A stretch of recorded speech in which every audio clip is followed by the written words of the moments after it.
rooted in shared survival. He saw what she endured. He understood, even if only gradually, the weight she carried beneath her calm exterior. From that understanding emerged a defining truth of his character. His strength was not driven by pride, but by love. But peace, particularly in myth, is rarely permanent. King Polydectes of Seriphos desired Danae, not with respect or genuine affection, but with entitlement. He saw in her something to possess, and in Perseus an obstacle to remove. His approach was calculated. Rather than act openly, he constructed a situation in which Perseus would willingly walk into danger.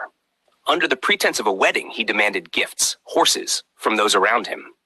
Perseus, lacking wealth but not pride, offered instead to bring the king whatever he desired. It was a statement made without full awareness of its consequences, and Polydectes seized it immediately. He asked for the head of Medusa. It was not a request, it was a sentence. Medusa was no ordinary adversary. She was a figure surrounded by fear, a being whose very gaze turned life into stone. Those who sought her did not return. Polydectes knew this. His demand was not rooted in ambition, it was rooted in elimination. Yet Perseus accepted. Not because he believed himself invincible, but because refusal would have meant surrendering his mother to a fate he could not allow. In that moment, courage was not heroic in appearance. It was necessary. Far from Seriphos, removed from the politics and manipulations of men, Medusa existed in isolation. Her story, often simplified, carries a deeper tragedy. Before she became what the world feared, she had been something entirely different. In many accounts, she was known for her beauty, remarkable, unforgettable, and dangerously visible. But beauty, particularly in myth, often invites violation rather than admiration. What followed was not transformation born of choice, but of punishment and cruelty. Whether framed as divine retribution or consequence, the result was the same.